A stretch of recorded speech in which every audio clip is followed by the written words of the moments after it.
그의 손과 발이 되고저 이그만. 나는 무속신앙에 젖어있는 가정에서 태어나 학창시절을 마칠 때까지 부모님의 삶을 지배하던 옛 풍습을 따라 살았다. 그러던 중 사회생활을 시작했고 한 친구의 권면으로 예수님을 영접하게 되었다. 생전 처음 들은 목사님의 말씀은 놀랍도록 신기하고 새로웠다. 나는 날이 갈수록 예수님을 더욱 많이 의지하게 되었다. 기도할 때 말씀을 접할 때뿐만 아니라 평상시에도 잔잔한 수면 위에 태양빛이 반사되어 반짝이는 모습을 보는 것처럼 마음에 평안이 왔다. 예수님 그분을 믿음으로써 평안이 찾아오고 모든 일에 자신감이 생기고 하루하루를 기쁨으로 살아가게 되었다. 어느 날 그러한 믿음과 변화를 주신 하나님의 은혜에 나름대로 무언가 보답하고 싶다는 생각이 들었다. 그래서 직장에 가지 않은 날이면 조그만 재활원과 양로원을 방문하여 청소도 해주고 그들의 아픈 몸과 마음을 어루만져주며 복음 전하는 일을 시작했다. 처음 그들을 찾아갈 때는 간단한 다과만 마련했을 뿐 특별한 준비를 하지 않았지만 두 번째부터는 그들에게 은혜와 소망을 줄 수 있는 성경 구절과 찬송을 공책에 적고 하나님께 간절히 기도한 후 길을 나섰다. 그들을 자주 찾다 보니 오히려 나 자신에게 더욱 믿음이 생기고 은혜가 넘쳤다. 나는 전도에 더욱 열심을 내서 바로 밑에 여동생을 예수님께 인도하기로 결심했다. 동생은 나와는 달리 남성적인 성격에 고집이 세고 자기 주장이 강했다. 그래서 나는 단신일 내로 전도하기보다는 자연스럽게 가끔 성경 말씀을 들려주고 서서히 접근하기로 했다. 그리고 동생에게 떠맡기던 굳은 일들을 내가 하면서 다정다감한 언니의 모습을 보여주려고 했었다. 내가 여동생을 예수 그리스도께 인도하려는 생각으로 나의 행동을 바꾼 지 2개월쯤 되었을 때였다. 동생은 이미 잠자리에 누워 있었고 나는 평상시처럼 동생과 가족들을 위해 기도를 하고 있었다. 내가 기도를 끝내자 동생은 잠자리에서 살며시 일어나며 말했다. 언니 정말 고마워. 언니가 나를 위해 그렇게 매일 기도하고 또 가족에게 정성을 쏟는 걸 보니 나도 언니를 따라 교회에 가고 싶어졌어. 나는 너무 놀라 잠시 멍하니 동생의 얼굴을 바라보다가 그만 동생을 꼭 끌어안았다. 뜻밖에도 너무 쉽게 열매를 맺은 것이다. 동생은 그 후 믿음이 성장하여 나보다도 더욱 전도에 열심을 냈다. 또 성격도 차분해지고 가정과 직장에서도 어려운 일에 남보다 앞장서는 모범을 보였다. 나는 동생을 하나님께 인도하면서 그 무엇보다도 큰 보람을 느꼈다. 그리고 전도를 할 때는 먼저 기도하고 또 성경 말씀에 비추어 모든 이에게 본이 될 수 있도록 행동해야 한다는 것도 새삼 깨닫게 되었다. 청년 환자에게 믿음을 심어주고자 지금으로부터 12년 전 붉게 물든 나뭇잎이 그 아름다움을 자랑하던 어느 가을날이었다. 평상시보다 1시간쯤 늦게 퇴근해서 내가 즐겨 듣던 기독교 방송에 새롭게 하소서란 프로그램을 들었다. 한참을 듣자니 참으로 안타까운 사연이 소개되었다. 급성 류마티스 관절염으로 인해 전신의 관절이 굳어버린 한 청년의 이야기였다. 꼼짝 못하고 누워서 살 수밖에 없는 청년과 그를 보살피는 노모가 있는데 지금은 노모마저 병이 들어 더 이상 아들을 보살펴 줄 수 없게 되었다는 것이다. 나는 지금까지 크게 아파본 적이 없기 때문에 그 청년의 고통을 공감할 수는 없었지만 왠지 그가 너무 가엾다는 생각이 들었다. 거리가 가깝다면 당장이라도 달려가서 복음도 전하고 잠시나마 보살펴주고픈 충동이 솟구쳤다. 그러나 서울에서 전라북도까지 가기에는 거리가 너무 멀었다. 나는 흥분된 마음을 잠시 진정시킨 후 청년을 위해 기도했다. 그 다음 성경을 펴놓고 청년에게 용기와 소망을 줄 수 있을 만한 글을 써서 다음날 아침 출근길에 붙였다. 그 후로도 자주 글을 써서 보냈으며 매일같이 청년을 위해 기도했다. 그렇게 2개월이 흐르고 나는 드디어 휴가를 이용해 청년의 집을 직접 방문하게 되었다. 버스를 4차례나 갈아타며 찾아간 전라북도 옥산면 쌍봉리. 방문을 열고 청년을 보는 순간 난 놀라지 않을 수 없었다. 자랄 대로 자란 긴 머리는 몇 년 동안 감지 않은 것 같았고 얼굴은 성한 곳을 찾아보기 힘들 만큼 열상으로 뒤덮여 흉하다 못해 몹시 무서워 보였다. 거미줄과 먼지가 쌓인 방 안에서는 견디기 어려운 악취가 코를 찔렀다. 하지만 내색하지 않고 기도부터 하였다. 불과 5분 정도의 짧은 기도였지만 그 기도로 조금 전에 있던 두려움은 사라지고 오히려 처음보다 몇 배 더 그를 불쌍히 여기는 마음이 솟아났다. 다시 한번 기도의 위력을 체험하는 순간이었다. 용기를 얻은 나는 방 안부터 청소하기 시작했다. 청소를 끝내고 나서는 환자의 머리를 깎아주고 밥을 해서 떠먹여 주었다. 모처럼 얻은 일주일간의 휴가, 만나보고 싶은 사람도 여행하고 싶은 곳도 많았다. 그러나 그보다는 누군가의 보살핌이 없이는 생존이 불가능한 환자를 돌보는 것, 그에게 믿음을 심어주는 것이 나에게는 더 소중하게 여겨졌다. 그 일이야말로 예수님께서도 기뻐하시는 일이라는 생각에 그렇게 보내는 휴가가 전혀 아깝지 않았다. 많은 것이 힘들고 고생스러웠지만 한결 깨끗해진 환자와 심한 통증과 고열로 무척 고통스러울 텐데도 그 아픔을 견뎌가며 진지하게 예배드리는 그의 모습을 볼 때 나의 어려움은 말끔히 사라졌다. 내가 그 청년에게 간 건 아주 순수한 마음에서였다. 환자를 편안히 보살펴주고 믿음을 심어주려는 생각 외에는 없었다. 그런데 청년을 찾아온 지 4일째 되던 날 초저녁이었다. 그가 갑자기 나에게 자신을 위해 살아달라며 애원을 했다. 나는 크게 당황했다. 서울에 있을 때도 그랬지만 청년 집에 있는 동안에도 이 청년을 위해 내 자신을 평생 희생한다는 것은 전혀 생각해보지도 않았다. 그럼에도 왠지 나는 당장 거절할 수가 없었다. 그 순간 하늘 가는 길과 세상으로 가는 길이 서로 엇갈려 보였다. 마음이 매우 불편했다. 예수님께서는 나를 따르려거든 모든 것을 버리라 하셨고 한 알의 밀알이 땅에 떨어져 썩어짐으로써 수많은 결실을 맺는다고 말씀하셨다. 하지만 24년간을 고이 자라온 내 청춘과 인생을 이런 환자에게 바친다는 것이 너무나 아까웠다. 또 가족과 친구들을 어떻게 볼 수 있을까 하는 생각도 들었다. 그렇게 어색한 침묵이 흐르고 있는데 어머니께서 아들 손을 씻겨주시겠다며 대야에 물을 담아가지고 방에 들어오셨다. 나는 그 대야를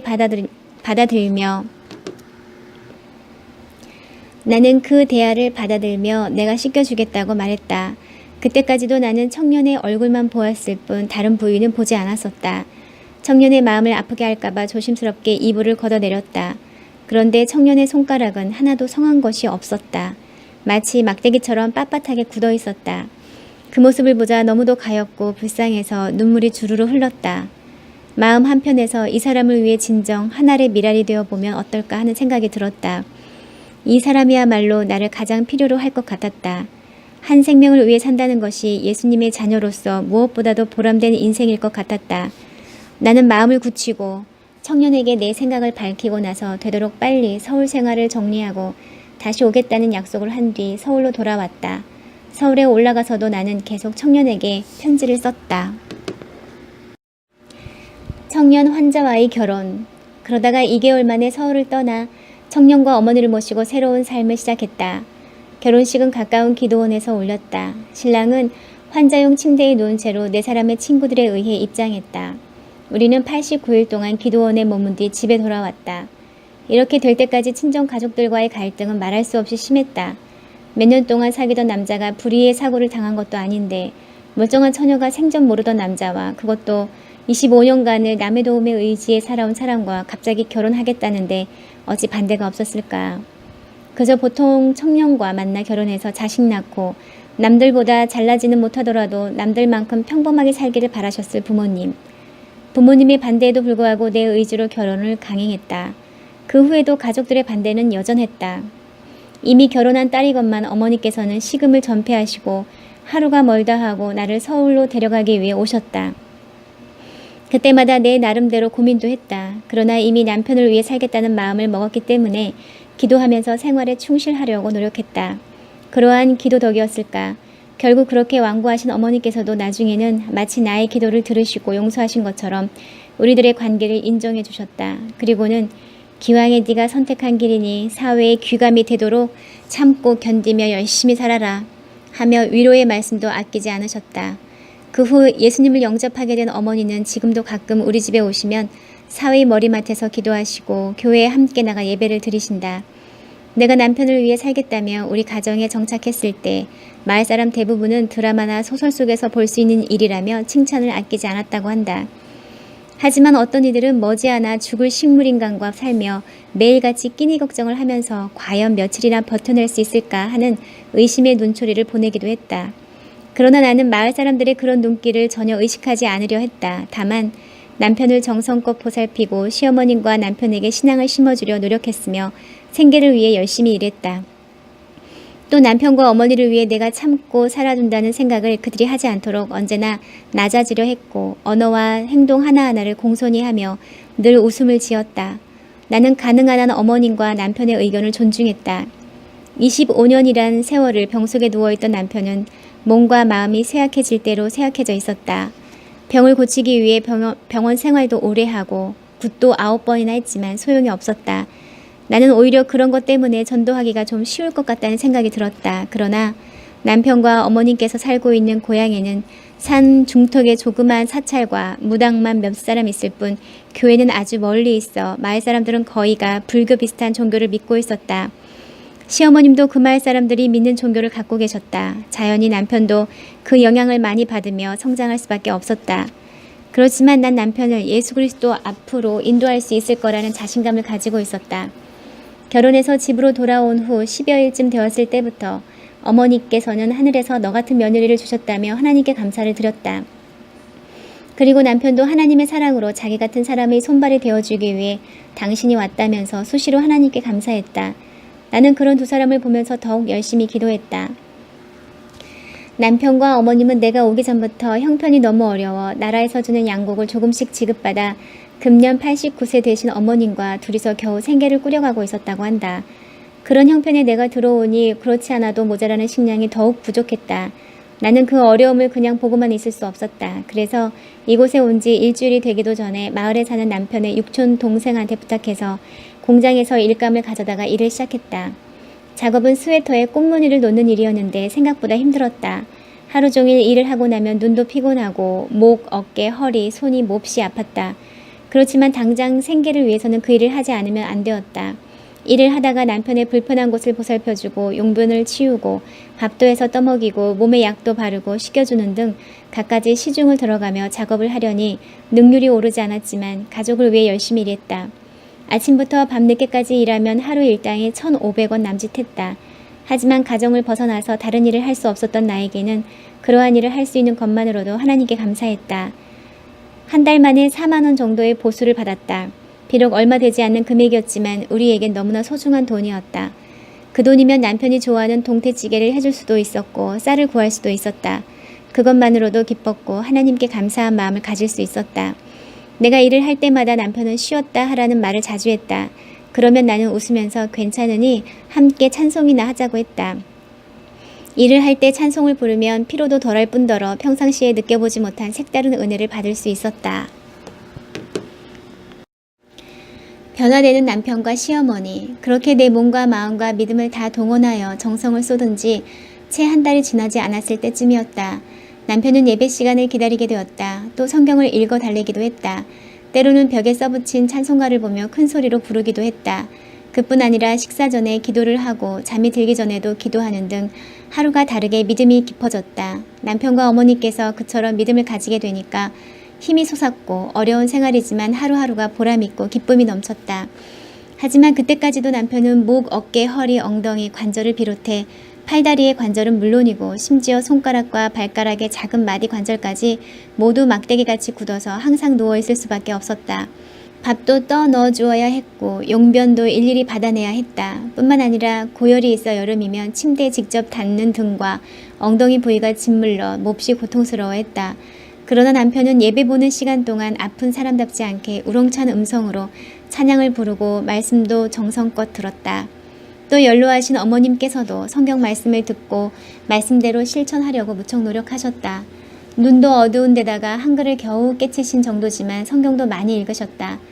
남편은 성경 찬송을 스스로 펼칠 수조차 없기 때문에 나는 시간이 날 때마다 성경을 읽어주었다. 특별히 필요한 말씀과 찬송은 커다란 달력 뒷면에 큰 글씨로 써서 남편이 누워서 볼 수 있는 벽에 붙여놓았다. 또 시간을 정해놓고 하루 2차례씩 세 식구가 함께 예배드리고 기도도 돌아가며 했다. 말씀과 찬송가는 테이프를 통하여 자주 들었다. 내가 이 가정에 오기 전에 남편은 하도 아프고 답답해서 밤낮을 가리지 않고 울면서 소리 지르고 또 아픈 곳을 제대로 보살펴주지 못한다며 하루에도 몇 번씩 어머님과 다퉜다고 한다. 그런데 내가 늘 옆에서 그의 시중을 들어주니까 울음도 소리 지르는 것도 어머님과 다투는 일도 모두 사라지고 말았다. 남편에게 믿음이 생기고 얼마간의 시간이 흐르자 병세도 조금씩 호전되었고 고통도 많이 감소되어 보살피는 횟수도 줄었다. 남편은 자신의 아픔과 괴로움이 많이 감소된 것을 알고 예수님의 은혜를 신비스럽게 느끼며 예수님을 영접하게 된 것을 고마워했다.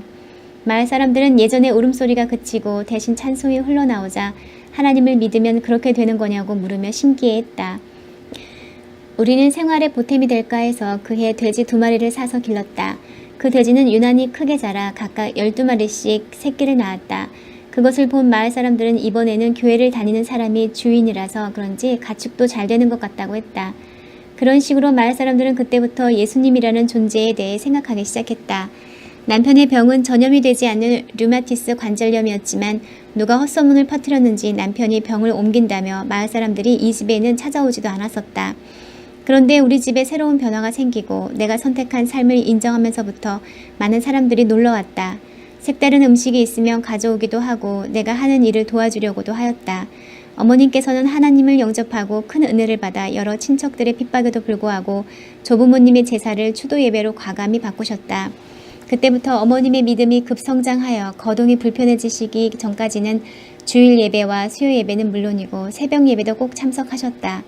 집에서 교회까지 포장되지 않은 길을 30분 정도 걸어가야 했지만 눈보라가 치든 비가 오든 예배 시간에는 절대로 빠지지 않으셨다. 주일날 아침이면 어머님께서는 평소보다 더욱 일찍 일어나 성경을 읽으시고 마을에 있는 교인들의 집을 신방하셨다. 가족 전도가 마을 사람들의 전도로. 그렇게 우리 가족이 변화되고 어머님께서 전도를 하시기 시작하면서부터 소위 동네 유지급이라 불리우는 사람들이 기존의 종교를 버리고 예수 그리스도를 영접하는 역사가 일어났다. 현재 그 마을에서 교회에 출석하는 교인 중에는 우리 가정의 변화된 모습을 보고 스스로 예수님을 영접한 성도도 여럿 있다. 마을의 몇몇 젊은 주부들은 남편과 싸우다가도 힘들지만 화목한 가정을 꾸려나가는 내 모습을 보면 더 이상 다투지 못하겠더라는 말을 하기도 했다. 나는 마을 사람들이 그처럼 예수님을 영접하고 변화되는 모습을 보며 많고 많은 사람 중에 나를 택하여 이 가정에 보내주신 예수님의 섭리와 은혜에 새삼 감사했다. 그리고 현재의 나의 삶에 대하여 보람을 느낄 수 있었다. 어머님께서는 오래전에 세례를 받고 집사 직분을 받으셨으며 남편도 7년 전에 장로님들과 여러 성도님들이 지켜보는 가운데 집에서 목사님께 세례를 받았다. 내가 남편을 만나서 가장 감사하게 생각하는 두 가지가 있다. 하나는 시댁과 친정 식구와 마을 사람들이 예수님을 영접하게 된 것이다. 내 밑에 여동생에서부터 어머니까지 이제는 주님과 동행하는 삶을 살고 있다. 그렇게 우리 결혼에 대해 가슴 아파하고 반대했던 친정 가족들도 하나님의 사랑을 체험하게 된 것이 너무나 감사하다. 이처럼 연약하고 보잘것없는 우리들을 통해 또 다른 영혼을 주님께 인도할 수 있게 된 것이 참으로 감사한 일이다. 또 다른 하나는 두 아이들이 구김살 없이 잘 자라주는 것이다. 딸아이와 2살 아래인 아들아이가 구김살 없이 잘 자라 벌써 중학생과 국민학교 5학년이 되었다. 이 모든 것이 하나님의 은혜가 아니고 무엇일까? 우리는 6년 전 정들어 살던 마을을 떠나 군산 시내로 이사했다. 도시 사람들은 바쁘게 생활해서인지 생활 방식이 달라서 시골 사람들을 전도하는 것과는 다른 방법을 써야 했다. 먼저 여러 가지 일에 모범을 보여 본이 되게 하고 사람들이 주일날 몇 시간이라도 일손을 놓고 교회에 갈 수 있도록 틈나는 대로 일손을 거들어주며 그들을 전도하고자 한다.